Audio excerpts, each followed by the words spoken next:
بشینید خوشا بزن بریم بزن پشتون کنه آدم بشینید جمعیت رو بشینید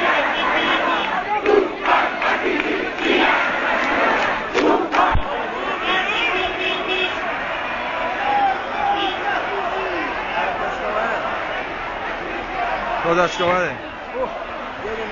یه دونه دوتا میسته آروم ندوید کسی ندوید بودن تو بگیزه بدم آقا